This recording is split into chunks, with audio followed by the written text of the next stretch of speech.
Hello, and welcome to Mainline Executive Coaching ACT, which stands for And Cultural Transformation, featuring Master Certified Intelligent Leadership Executive Coaches Michael Bailey and Rich Barron. Brought to you by Intelligent Leadership Executive Coaching, ILEC, the world's top executive coaching brand. Once again, thank you, and I hope you enjoy today's show. And we are on. All right, here we go. Leaders that crash and burn and leaders that turn it and thrive. That's what we're going to be talking about today. This is Rich and Michael with Mainstream Executive Coaching, Mainline Executive Coaching. It's been a long week here, man. So Mainline Executive Coaching. And we want to do some reflecting about people that we've worked with and worked either in conjunction in our occupations or have coached, and take a look at what's the difference between those coaches that take on enormous challenges but somehow don't quite make it. They hit the wall, they turn and crash, as opposed to those that turn and round and get it working for themselves, that learn how to thrive. So we're going to start. Rich has got an anecdote he wants to share with you, and then I've got one that I want to share with you. So Rich, go ahead. You know, it's interesting. You know, if you think back through your career or in your life or anything along those lines, you think about all these leaders that you have dealt with. You know, I even going way back to even playing, you know, sports, little league, you know, in high school, anything even beyond that, people who were leaders, teachers, coaches, who had a positive impact on your life, or perhaps, you know, a learning moment, or even something that you saw that you knew that you didn't want to be like. You know, one of the big concerns I've seen with some of the leaders I've had in my life, and I've had a lot of great ones, a lot of very good leaders in my life that really kind of got me to where I am and pushed me to where I was in my career. And some of these, I can tell you about other leaders. I'm going to tell you about a friend. I'm not going to mention names. I'm not going to mention organizations. This is just simply a learning lesson, if you will, about a very dear friend. He was not, you know, I didn't work for him or anything like that, but he was in a very high position, leader position in the organization he worked for, and was a very dear friend. And over time, he traveled a lot. He was away from home, and his job became pretty much everything in his life. And as a result, due to the stresses, due to the, you know, being away from home all the time, and the struggles that cost, and I'm not talking just being away from home. I'm talking global travel.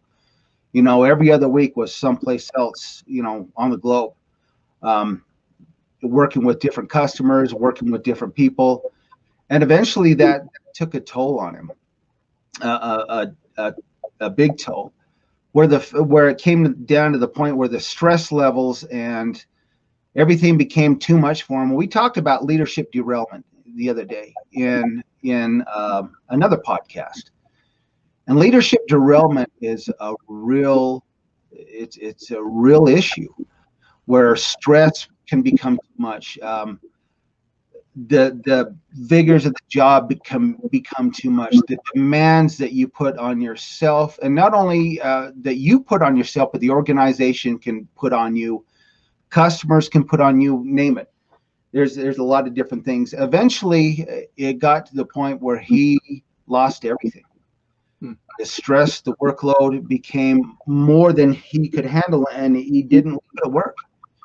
He brought that home with him, and it impacted his family, impacted everything around him, to the point where, you know, he had lost his family, and eventually took his own life. But a lot of it comes right down to where he was in his business. And, you know, they eventually let him go prior. The company he worked for because of some things he started to do, decisions he started to make. Really, it cost him his job and everything, and it became too much for him to handle. And it's a very good lesson, and has been a very good lesson to me, on understanding that as a leader, it's very important to maintain who we are, not only on a leadership level, but a personal level as well. You know, my dad, who passed away a couple years ago, was also someone in my life that I really admired. Great leader, but one of the things, and he retired from a very, very high position in the Forest Service after several years working with the Forest Service. And the things he used to tell me, and I've always, you know, tried to hang on to this, was the fact that a job or a career is nothing more than to put, you know, food on the table and a roof over your head. The most important things in your life are not your career. That's an important part of your life, absolutely. It makes up a lot of who you are, but you've got to understand that that career and that job is simply to support who you are and your family. And there has to be a strong distinction between the two. And some of the greatest leaders I've known or worked with understood that. They understood that, and they were very good at the distinction between the two. Who I am at work, who I am in my career, and who I am with my family, who I am outside of work. I don't take that with me. I don't take those stresses with me. And, you know, I've been guilty of doing that. I've been guilty of, you know, 24/7, you know, in the past. You've got that ball and chain around your ankle. You've got one of these in your pocket 24/7, waiting for a phone call from somebody, or, you know, that's how you live. You know, I've got to have that phone with me. I've got to have, you know, I got to think about the next thing I'm going to be doing at work, or the next project. And there really needs to be a distinction. There really needs to be a separation. And you know, some of the best leaders I know were able to do that. And unfortunately, you know, for my friend, he was not. He was not, and it consumed him. It consumed him. That's a very hard way to go. Very, very hard way. And that's a very sad story. Yeah. It's a good lesson, because you see the stresses of work, you know, and especially emerging leaders and other leaders who are really trying to get to that next level, really trying to expand their horizon, in a lot of ways take on more than they can handle, you know, take on more than they can, you know, they're capable of doing at the time. And, you know, a lot of them are simply to get that, you know, I see this leader having all these things in his life, and so I want that. You know, I want the name on the door. I want the prestige. I want the title. And, you know, you need to be ready for those things, and understand that if you're not, you know, get ready for them, because with that position, you know, comes additional stress, additional workload, additional responsibility to everybody around you. And that can be a lot for some people. Yeah, it reminds me of that character played by Robin Williams in the movie Hook. Remember that? You remember that story? Yeah. Really, I always thought the story, that is the character that Robin played, was really Steven Spielberg. I thought it was kind of an autobiography about his own life. I bet there was a lot possibly. Yeah. Directed. He produced it probably too. Yeah. Let me tell you about another fellow that I met a while ago. Extraordinary guy. Very positive, very powerful, but very charismatic. Incredible work ethic. Just a great guy, just a dynamic guy. He even was on the stage with Tony Robbins. And he was one of his coaches, just an amazing guy, self-made man. And he made a lot of money. He made several millions of dollars the first time he did the shot, you know, going after the big ball, right? And then a number of things happened to him. I think there were some things in his personal life, and then his partner stole a bunch of money, just, you know, terrible things. Lost it all. So I'm going to take another shot at it. And he did. And he went back to work. He worked hard. He was working smarter this time. Then I think some other things in his life, some the personal stuff really started hitting really, really hard again and again. Lost it all. So I get a contact from him, and he wants to talk to me about coaching and about, you know, getting himself back together to get back into the game. And when I talked to him, he had, like I said, lost it all. He was now renting a room, a small bedroom, not an apartment, but a bedroom in somebody's house. The table, let's see what, the floor wasn't even level. And so he's sat, he's got a bed in one side. He's got this table that kind of wobbles because the floor is uneven. And he's talking to me with his phone, his cell phone that I think wasn't altogether working all that great. And he says, I just need help, man. I just really need help. I know what to do. I know how to do it. I'm just not doing it. And I don't know why. See, sometimes when we get hit so many times, so hard from so many different directions, it really not only knocks the wind out of us, it knocks the very desire to win out of us. And what he just needed was somebody to work with him and help him get back on track, hold him accountable, getting him to start thinking better, thinking clearly, more clearly about what do I do? How do I do this? How do I start this process of putting one foot in front of the other, in front of the other, and the other? So we went to work. And we started doing that. I started asking him, well, what do you know about this? What do you know about that? Because he used to teach people. He used to teach this stuff. He used to coach other people. So it wasn't a matter of the intellectual knowledge. It was a matter of the heart. It was a matter of the gut. That's what he got, you might say, internally blown up. That all blew up on him. So now he felt scattered. And so we, step by step, started putting it together. And it was a marvelous experience to watch this very brilliant man, this guy that just was fearless in a lot of ways. He just fearless. He'd go talk to anybody, anytime. That was part of what made him such a great sales guy in his particular industry. And watching it pull back together again and again and again over a period of time, so that he actually did. I think he didn't even have a car.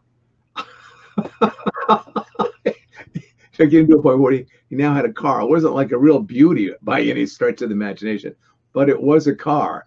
And then he had this girlfriend. It wasn't like the greatest girlfriend, but it was kind of somebody that had some sort of association with it. You know, I don't feel so alone in the world. I think his landlady was kind of a wacky person, so really couldn't do a whole lot there. But literally, a guy whose life was just smashed in a lot of different directions, and coming back and getting back into the game and learning how to manage himself again, getting himself focused, getting himself into the daily disciplines that he required to do, so that he could motivate himself, so that he could start again. And he started before he had his own company, but now he lost the 2 companies, lost them, and so went and worked for somebody else. And it was hard for him. It was really hard because he knew more than the people who were running the companies.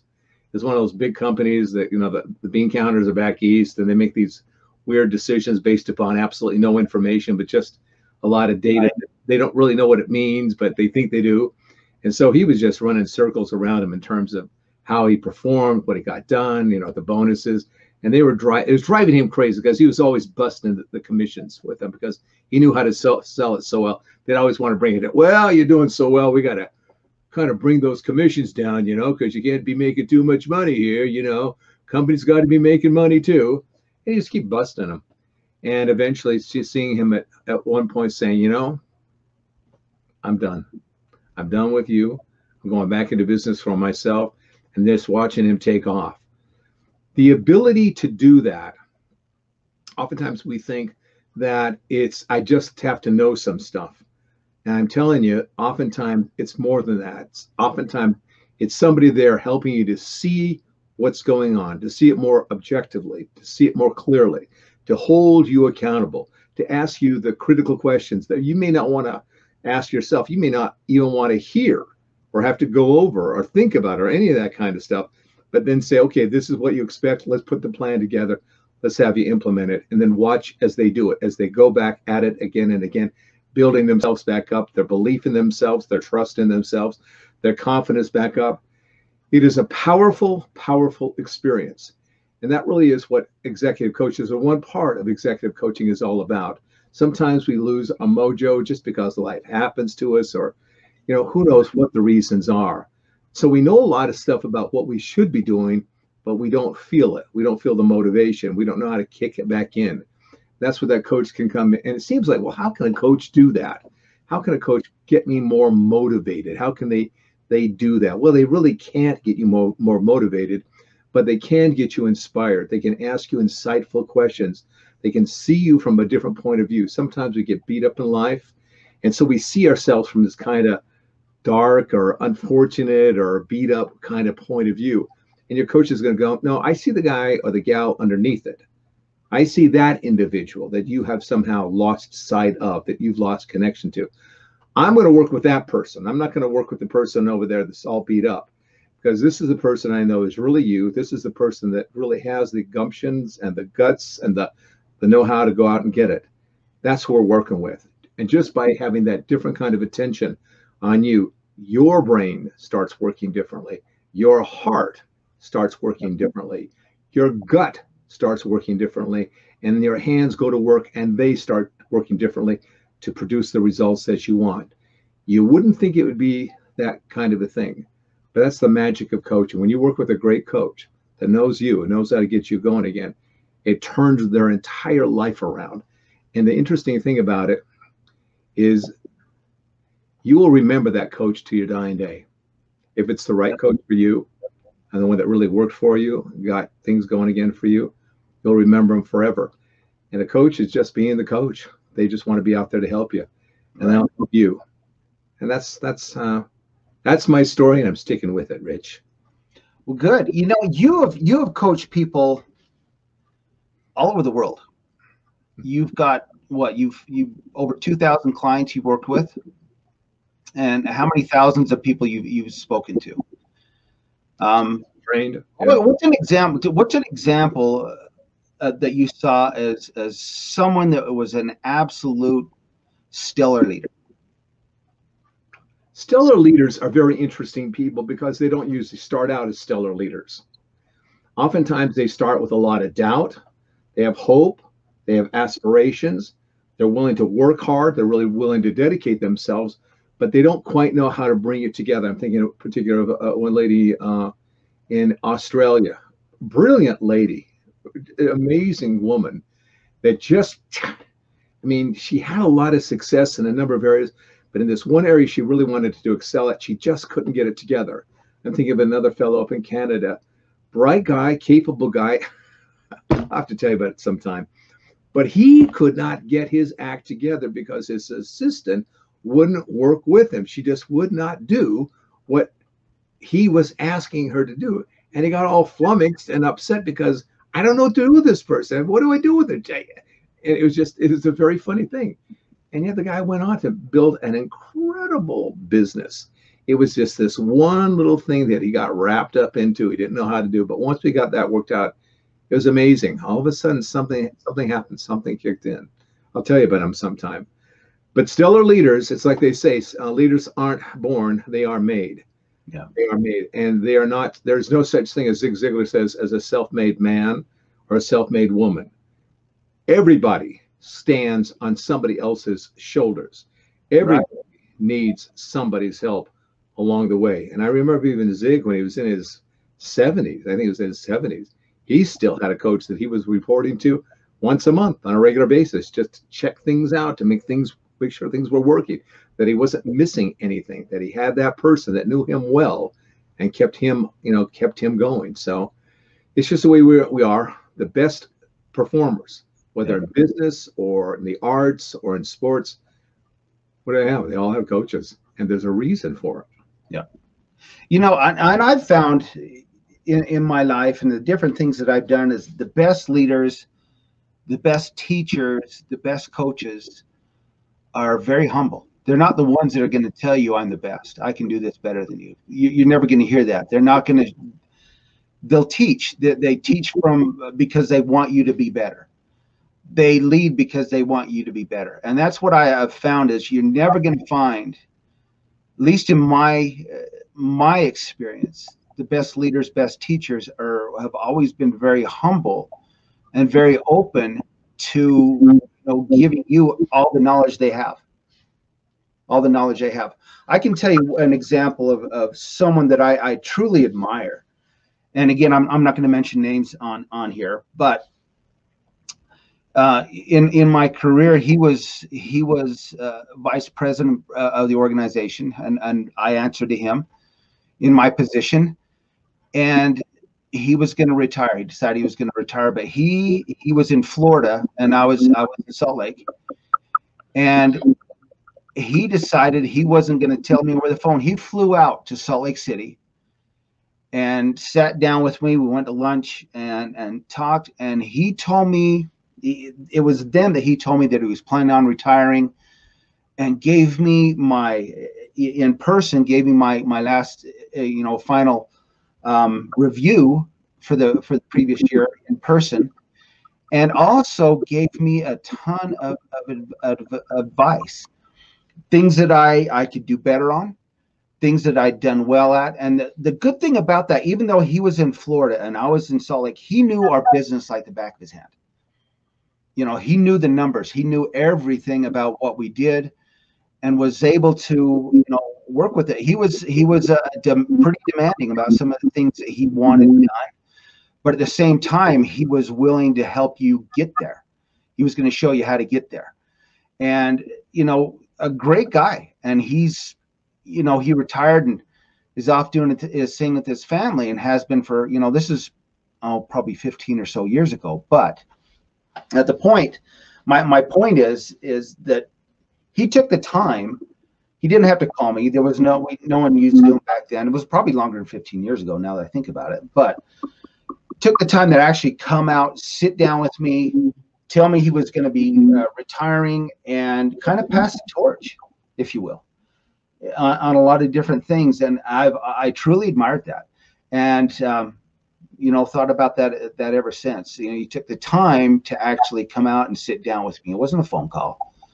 It was in person. And so that was one thing that I thought was really good. So anyway, I'll tell you, there's been a lot of great leaders in my life. And then we see examples all the time of very poor leadership. We do.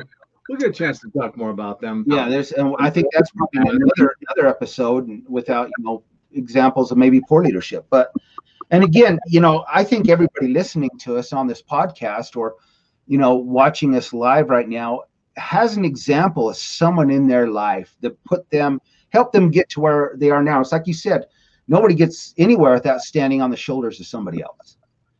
And that's if there's a lesson for today, for anybody listening, pass that on. Who around you are you going to help push to the next level? Who around you is going to carry on your legacy? And who will you graciously accept their help as they encourage you and help you develop your talent? Absolutely. That's what it's all about. Yeah. Well, that was a beautiful example, that boss coming out to see you, Rich. That was wonderful. Thanks for sharing that. All right. So what do they do from here?